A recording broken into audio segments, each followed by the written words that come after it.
In 2026, it feels like it's harder than ever to go pro on controller in Fortnite, but this player is showing that not only is it possible, but you can dominate too. The player I'm talking about is Curve, one of the best up-and-comers on NA, doing it entirely on controller. He recently came third in the Solo Victory Cup and first in Opens, and is teamed up with one of the GOATs of the game, Veno, where they've placed 2nd and 6th as a duo in the 2 most recent Div Cup finals. Something about Curve's play that makes him so good is his intelligence on when to engage in fights. In this example here, he sees Rapid and Josh Rayleigh fighting, 2 of the best players on NAC right now, and crouches toward them. Rapid goes down to Josh here, and another opponent pushes in. Curve was patient here though. Even though Josh might have been weak here, he knew that a better time to engage when the new player Josh actually fought would likely appear. He waits and literally drops down and holds his pickaxe in front of the wall here, where he's able to watch the fight going on in front of him. When they're both dueling with their shotguns and weak, he perfectly times his break-in to pump Josh and finish the other player for 2 free kills. It's not always exciting, but he just killed one of the best players on the region by being patient and not giving any visual audio here. Lurking is so unbelievably good in third-party situations like this. Curve literally just stood in front of a wall here, and since most players just look at footsteps these days to tell them how many players are nearby, when Josh and the other player were fighting, there was no chance they would notice him, even if he popped up on their screen through the wall at one point. As you saw in this last fight, one other crucial part of Curve's gameplay is that he's really good at taking third parties. After healing up from another fight, Curve hears players fighting in Rip Tides, so he drops his minis for some medkits to tank some storm damage and wingsuits into storm to third party them. Notice though, Curve doesn't hop right into the fight here. Instead, he stays elevated here while he gathers information on the opponents and looks to make a play when one presents itself. By running into the fight here, he would compromise his power position that he has, where he has eyes on both players and can push either of them if he hears their shield get cracked or sees an advantage. He looks for an angle on the one who got tagged, but he blocks it off and fizz grenades. Curve then goes up to regain his position here, and sees the player run to the other building where he gets a quick shotgun tag on him while he's falling. Curve knows he needs to finish the fight quickly here as to not get third partied by the other player in a bad situation.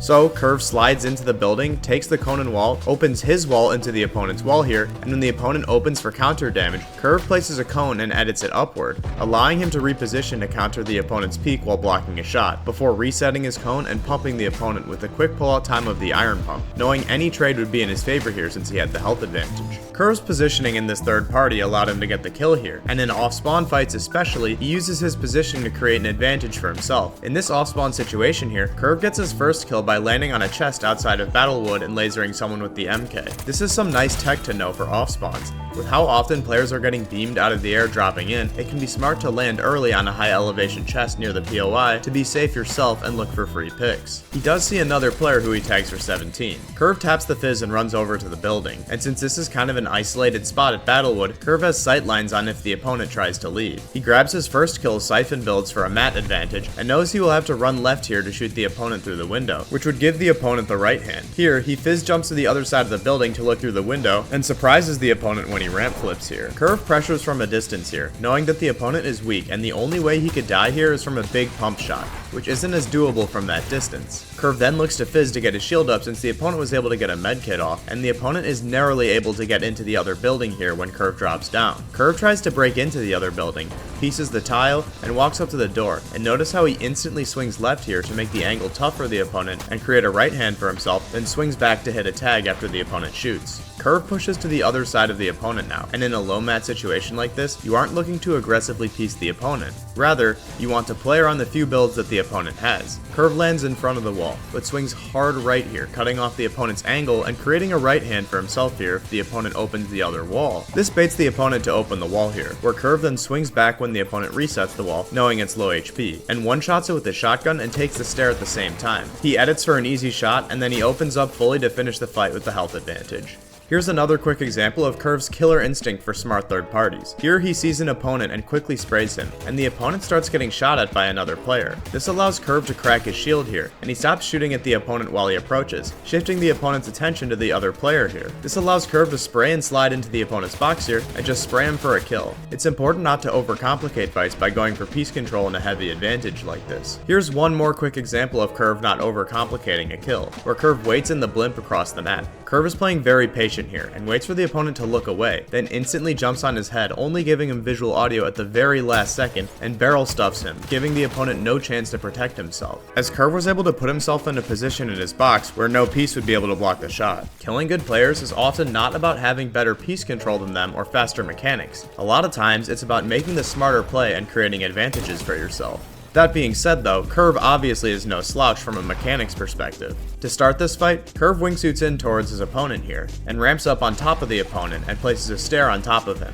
The opponent thinks Curve is going over him here, but Curve actually redirects his momentum and jumps left, reacting to the opponent making a move to build to his left to counter his ramp above. Because of Curve's smart awareness here, he ramp floors over the opponent, and instead of opening right away by editing, he crucially places a wall and opens a window to make sure the opponent couldn't take this wall, and to create a right hand angle for himself here, where he pumps the opponent hard. Curve tries to double pickaxe into the opponent's boxes here since he wasn't resetting his back in his tunnel, and narrowly misses the shot and tries to spray in. He breaks out of the tarp and the opponent pops a fizz grenade, and Curve starts to pickaxe in but gets sprayed in the back. Instead of resetting in this situation though, he knows that he still has a health advantage, and the longer this fight drags on, especially with the fizz grenade, the worse the situation will get. So he drops back down to try and pickaxe in, where he is able to get in and finish the fight. Curve also is a really strong box fighter since he's able to predict what the opponent is doing so well. To start this next fight, Curve ramps towards the opponent and gets caught a little in his builds here.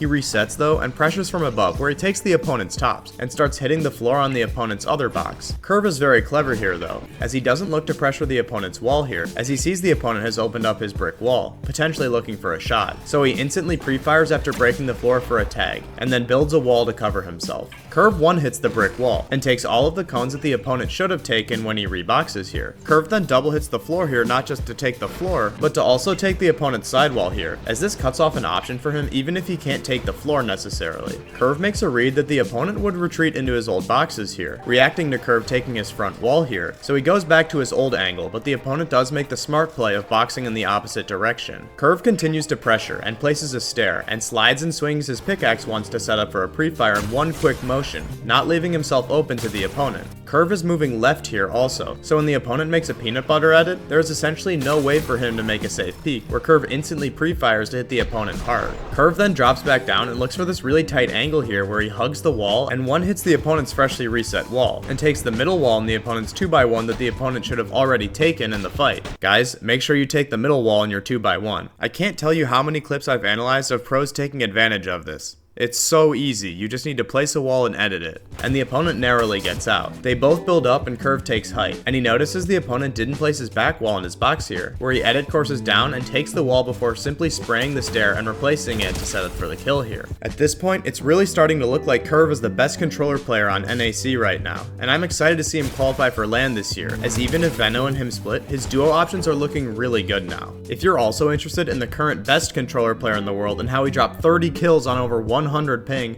click the video on screen.